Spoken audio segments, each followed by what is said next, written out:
आज आपको दिखाने के लिए बहुत कुछ है, आज आपको बताने के लिए बहुत कुछ है, लेकिन सबसे पहले आप एक बार ये जान लीजिए कि अब तक आपका देश कोरोना वायरस के मामले में कहां खड़ा है। एक अपडेट पहले ले लीजिए। भारत में अब तक कोरोना वायरस के करीब 1,40,000 मामले सामने आ चुके हैं। 1,40,000 कोरोना वायरस के मरीजों की संख्या के मामले में अब भारत पूरी दुनिया में 10वें नंबर पर आ गया है और ये कोई अच्छी बात नहीं है। ये एक ऐसी लिस्ट है जिसमें भारत जितना नीचे रहे उतना अच्छा। इसमें वर्ल्ड चैंपियन बनने की कोई आवश्यकता ना तो है और ना होनी चाहिए। पिछले 24 घंटों में कोरोना वायरस के 7,000 नए मामले आए हैं और ये एक दिन में रिकॉर्ड हुए सबसे ज्यादा मामले हैं। यानी अब भारत नए मरीजों के मामले में हर रोज नया रिकॉर्ड बना रहा है। इस रिकॉर्ड की भी कोई आवश्यकता नहीं है। अगर भारत में कोरोना वायरस इसी रफ्तार से बढ़ता रहा तो भारत बहुत जल्द इस मामले में वर्ल्ड चैंपियन बन जाएगा, गोल्ड मेडल जीत लेगा। और ये ऐसा गोल्ड मेडल है जो हमें नहीं चाहिए। ये ऐसी वर्ल्ड चैंपियनशिप है जो हमें बिल्कुल नहीं जीतनी। ये एक ऐसी स्थिति है जिससे भारत को हर हाल में बचना चाहिए। भारत में मामले इतनी तेजी से बढ़ने की एक बड़ी वजह यह है कि भारत के लोग सोशल डिस्टेंसिंग के नियमों का ईमानदारी से पालन नहीं कर रहे हैं। लेकिन दुनिया में एक ऐसा देश है जिसने अनुशासन के दम पर कोरोना वायरस के संक्रमण पर अब तक काफी हद तक काबू पाकर रखा है और इस देश का नाम है जापान। और आज हम जापान में हुए एक प्रयोग की मदद से आपको संक्रमण के फैलने की पूरी कहानी टेलीविजन पर दिखाना चाहते हैं। कोरोना वायरस एक इंसान से दूसरे इंसान तक कितनी तेजी से फैलता है, इसे आप अब तक आंकड़ों के जरिए कई बार देख चुके होंगे, कई बार सुन चुके होंगे, पढ़ चुके होंगे। शायद अब तक आपको समझ में भी आ गया होगा। कोरोना वायरस का R0 फिलहाल 2 से 3 के बीच माना गया है। R0 का क्या मतलब होता है? यानी R0 का आकलन इस आधार पर किया जाता है कि एक वायरस एक व्यक्ति से कितने व्यक्तियों के बीच फैलता है। यानी एक व्यक्ति अगर संक्रमित है तो वो अपने बाद कितने व्यक्तियों को संक्रमित करता है। कोरोना वायरस के मामले में वैज्ञानिकों का यह आकलन है कि एक व्यक्ति 2 से 3 लोगों को संक्रमित कर सकता है। लेकिन आज पहली बार हम आपको तस्वीरों के जरिए यह समझाने वाले हैं कि किसी वायरस के फैलने की रफ्तार आखिर क्या होती है, कैसी होती है। जापान के सरकारी टीवी चैनल NHK ने स्वास्थ्य विशेषज्ञों के साथ मिलकर एक प्रयोग किया। इस प्रयोग का नाम था ब्लैक लाइट एक्सपेरिमेंट। इस प्रयोग के लिए 10 लोगों को एक रेस्टोरेंट जैसी जगह पर बुलाया गया। इनमें शामिल एक व्यक्ति संक्रमित व्यक्ति के रोल में था। इस व्यक्ति के हाथ में एक ऐसा फ्लोरेसेंट सब्सटेंस यानी अंधेरे में चमकने वाला पदार्थ लगाया गया। यह पदार्थ कीटाणुओं और वायरस को दर्शाता है। इसके बाद इस प्रयोग में शामिल सभी लोगों ने संक्रमित व्यक्ति के साथ यहां पर बैठकर खाना खाया, ठीक वैसे ही जैसे आप किसी होटल या रेस्टोरेंट में बाकी लोगों के साथ बैठकर खाना खाते हैं। और इस प्रयोग के अंत में रेस्टोरेंट में अंधेरा कर दिया गया और इसके बाद जो हुआ उस पर यकीन करना आपके लिए बहुत मुश्किल होगा। इस रेस्टोरेंट में जो हुआ वो आपके साथ भी हो सकता है। संक्रमित व्यक्ति के हाथों में वायरस को दर्शाता जो पदार्थ लगाया गया था वो रेस्टोरेंट में मौजूद ज्यादातर लोगों तक पहुंच चुका था। ये पहले व्यक्ति के चेहरे और कपड़ों पर फैल चुका था। दूसरे लोगों के हाथ और शरीर भी इससे संक्रमित हो चुके थे। और इतना ही नहीं, टेबल पर रखा खाना, वहां पर रखे बर्तन, मेन्यू कार्ड, पानी का जग, चम्मच, सब कुछ संक्रमित हो चुका था। इसे ब्लैक लाइट एक्सपेरिमेंट का नाम दिया गया है क्योंकि इस प्रयोग के दौरान अंधेरे में वायरस के फैलने की गति को समझने की कोशिश की गई है। इससे आप अंदाजा लगा सकते हैं कि कोई भी वायरस या कीटाणु कितनी तेजी से एक व्यक्ति से दूसरे व्यक्ति तक और एक वस्तु से दूसरी वस्तु तक फैलने में सक्षम है। जापान में इसी तरह का एक और प्रयोग किया गया। इस एक्सपेरिमेंट के दौरान लेजर बीम और हाई सेंसिटिविटी कैमराज का इस्तेमाल किया गया। इस प्रयोग का मकसद ये पता लगाना था कि खांसने, छींकने और बोलने के दौरान शरीर से निकलने वाले माइक्रो ड्रॉपलेट्स हवा में कितनी देर तक तैर सकते हैं और इनमें मौजूद वायरस कितनी तेजी से एक जगह से दूसरी जगह तक फैल सकते हैं। माइक्रो ड्रॉपलेट्स वो बूंदें होती हैं जो खांसने, छींकने या बोलने के दौरान आपके मुंह से निकलती हैं। इस प्रयोग में इस्तेमाल की गई टेक्नोलॉजी 0.1 माइक्रोमीटर जितने छोटे कणों को भी देखने में सक्षम है। ये कण सांस के द्वारा किसी व्यक्ति के शरीर में बहुत आसानी से प्रवेश कर सकते हैं।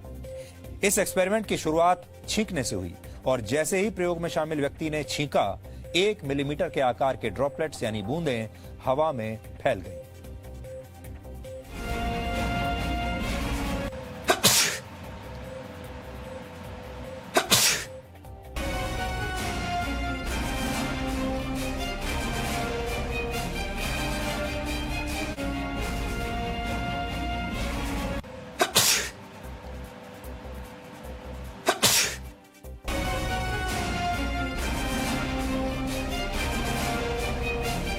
अब आप इसी प्रक्रिया को एक हाई सेंसिटिविटी कैमरे की मदद से देखिए।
ये कोरोना वायरस कैसे फैलता है, इसका संक्रमण कैसे फैलता है, ये समझने के लिए आपके लिए ये वीडियो ध्यान से देखना बहुत जरूरी है और इसीलिए हमने इस वीडियो को बार बार आपको दिखाया ताकि आप समझ जाएं और आप सावधान भी रहें।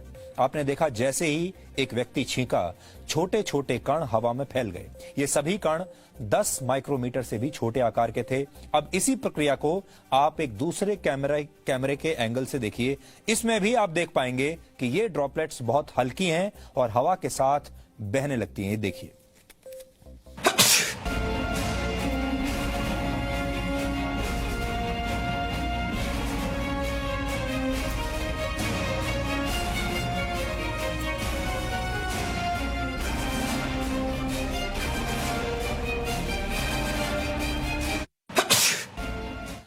वैज्ञानिकों का मानना है कि सिर्फ छींकने से ही ये बूंदें हवा में नहीं फैलती, बल्कि जब आप किसी व्यक्ति के बहुत करीब बैठकर जोर जोर से अगर बातें भी करते हैं, तब भी लोगों के मुंह से बड़ी संख्या में ये माइक्रो ड्रॉपलेट्स निकलते हैं। देखिए कैसे। バナナボートとか乗ったら楽しいです。いや絶対楽しい。めちゃくちゃ楽しい。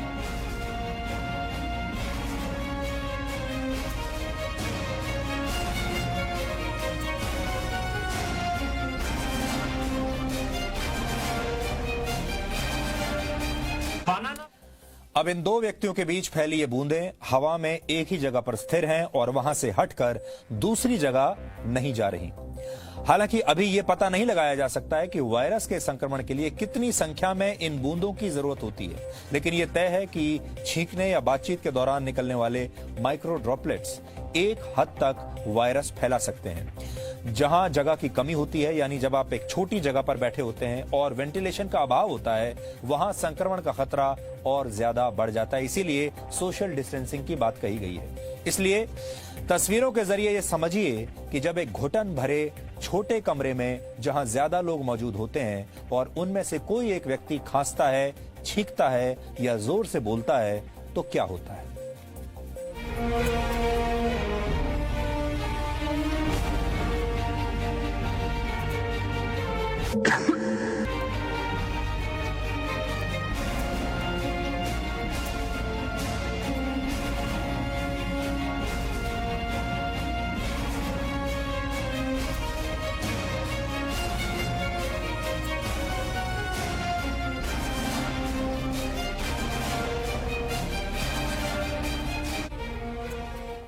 तो अभी आपने देखा जैसे ही ये व्यक्ति खांसा, इसके मुंह से करीब 1 लाख ड्रॉपलेट्स निकले और ये बूंदें करीब 40 सेकंड्स में कमरे में मौजूद आधे लोगों तक पहुंच गई। बड़े आकार की बूंदों को आप हरे और नीले रंग में देख सकते हैं। आकार में बड़ी और वजन में भारी होने की वजह से ये बूंदें करीब 1 मिनट में ही जमीन पर गिर जाती हैं। लेकिन जो माइक्रो ड्रॉपलेट्स होते हैं वो ऐसे ही हवा में मौजूद रहते हैं, वो बहते रहते हैं।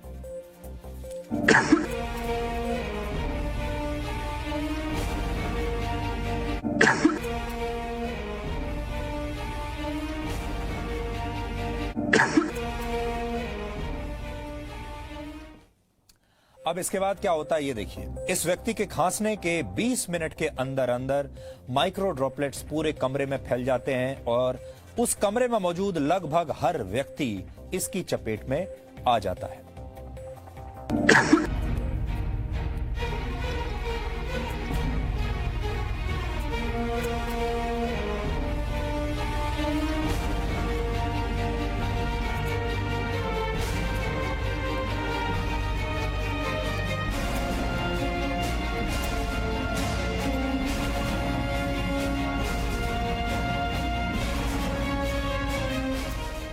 ये वीडियोस आज हम आपको इसलिए दिखा रहे हैं ताकि आप ये कल्पना करके देखिए कि इन लोगों की जगह अगर इस कमरे में आप होते या आप अगर आगे भविष्य में होंगे तो फिर आपके साथ क्या होगा।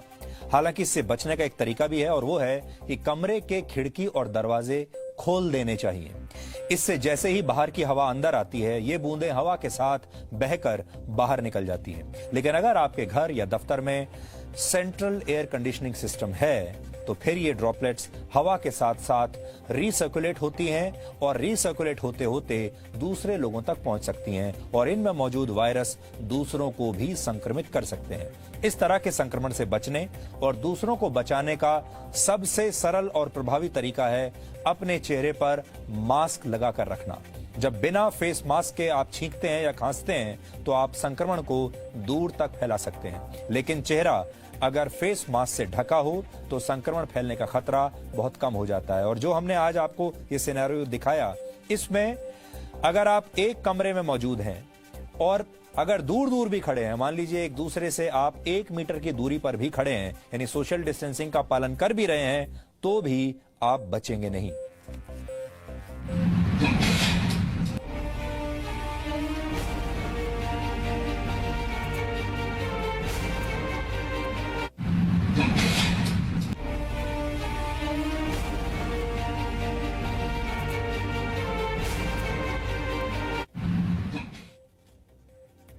हमें उम्मीद है कि ये वीडियो विश्लेषण देखकर आप समझ गए होंगे कि कैसे आपकी लापरवाही संक्रमण की रफ्तार को बहुत तेज कर सकती है और आपके साथ साथ कई और लोगों को बीमार कर सकती है। इसलिए सोशल डिस्टेंसिंग का हर हाल में पालन कीजिए और अपने चेहरे को हमेशा ढक कर रखिए।